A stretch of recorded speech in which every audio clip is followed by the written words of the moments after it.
ពិតជាអាសូរខ្លាំងណាស់និស្សិតពេទ្យ2នាក់បងប្អូនត្រូវឡានដឹកដីបុកស្លាប់នៅក្រុងកំពង់ចាមគ្រួសារជនរងគ្រោះទូចឲ្យនគរបាលខេត្តកំពង់ចាមតាមចាប់ជនបង្កមកដាក់ទោសឲ្យធ្ងន់ធ្ងរបំផុតនិស្សិតពេទ្យស្រី2នាក់ជាបងប្អូនបង្កើតឈ្មោះប្រាជ្ញចន្ទ្រានិងប្រាជ្ញចិត្រាត្រូវរថយន្តបែនដឹកដីបុកស្លាប់យ៉ាងអាណោចអាធំបំផុតកាលពីព្រឹកថ្ងៃទី28ខែមីនាឆ្នាំ2025កន្លងទៅនៅក្រុងកំពង់ចាមខេត្តកំពង់ចាមពេលដែលពួកគេទាំងពីរអ្នកកំពុងឌុបគ្នាទៅរៀនតែមកដល់ពេលនេះទាំងរថយន្តបង្កនិងអ្នកបើករថយន្តមិនទាន់ត្រូវបានចាប់ខ្លួនបាននោះទេនារីរងគ្រោះទាំងពីរនាក់ដែលកំពុងស្ថិតក្នុងវ័យសិក្សារស់នៅភូមិក្រសាំងឃុំសានស្រុកកំពង់ស្វាយខេត្តកំពង់ធំប៉ុន្តែពួកគេបានបន្តការសិក្សានៅសាកលវិទ្យាល័យកំពង់ចាមផ្នែកគ្រូពេទ្យដោយបងស្រីរៀននៅឆ្នាំទី3និងប្អូនស្រីរៀននៅឆ្នាំទី2ពេលដែលពួកគេទាំងពីរនាក់បងប្អូនកំពុងឌុបគ្នាទៅរៀននោះស្រាប់តែបានជួបគ្រោះថ្នាក់ចរាចរណ៍បង្កឡើងដោយរថយន្តបែនដឹកដីធុនធំបើកមកបុកនិងកិនពីលើទាំងពីរនាក់យ៉ាងអាណោចអាធំជាទីបំផុត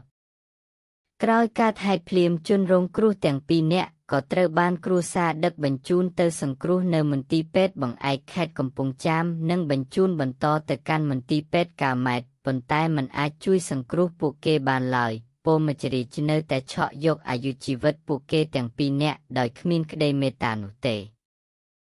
តាំងពីថ្ងៃកើតហេតុទី28ខែមីនាឆ្នាំ2025រហូតមកដល់ថ្ងៃទី5ខែមេសាឆ្នាំ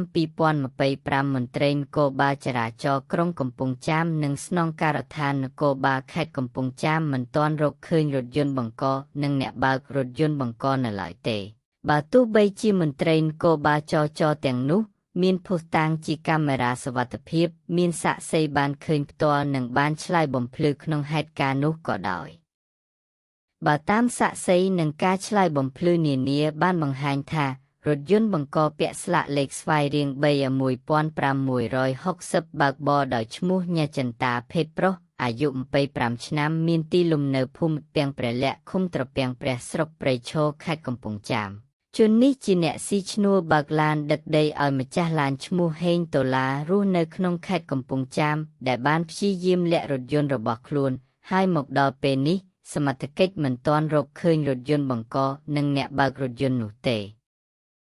ក្រុមគ្រួសាររបស់ជនរងគ្រោះតាមរយៈបណ្ដាញព័ត៌មាន Fresh News នៅថ្ងៃទី5ខែមេសាឆ្នាំ2025បានទូចឲ្យស្នងការនគរបាលខេត្តកំពង់ចាមថ្នាក់ដឹកនាំខេត្តនិងព្រះរាជអាជ្ញាអមសាលាដំបងខេត្តជួយអន្តរាគមន៍តាមស្វែងរកចាប់ខ្លួនអ្នកបើករថយន្តបង្កមកដាក់ទោសឲ្យធ្ងន់ធ្ងរបំផុតសម្រាប់ករណីនេះអធិការនគរបាលក្រុងកំពង់ចាមបានឲ្យពុកម្ដាយជនរងគ្រោះដាក់ពាក្យបណ្ដឹងព្រមទាំងបានអញ្ជើញភីគីខាងជនរងគ្រោះនិងម្ចាស់ឡានចូលមកសម្របសម្រួលពាក់ព័ន្ធនឹងសំណងនៅអធិការដ្ឋាននគរបាលក្រុងកំពង់ចាមចំនួន2លើករួចមកហើយដោយលើកទី1គឺនៅថ្ងៃទី31ខែមីនាឆ្នាំ2025និងលើកទី2នៅថ្ងៃទី3ខែមេសាឆ្នាំ2025ប៉ុន្តែការចរចានេះមិនទទួលបានការឯកភាពគ្នានោះទេដោយខាងភីគីជនបង្កសងសំណងត្រឹម$5,000ដែលមិនអាចទទួលយកបានព្រោះបាត់បង់កូនស្រីទាំងពីរអ្នកដែលរកថ្លៃមិនចេញនោះទេហើយការឈឺចាប់នេះបានស្ថិតនៅមួយជីវិតតែម្ដងអរគុណចំពោះការចូលទស្សនាវីដេអូនេះបើស្រឡាញ់ចូលចិត្តកុំភ្លេចជួយចុច Like Share និង Subscribe ដើម្បីបានវីដេអូថ្មីទៀតសូមអរគុណយ៉ាងកក់ក្ដៅ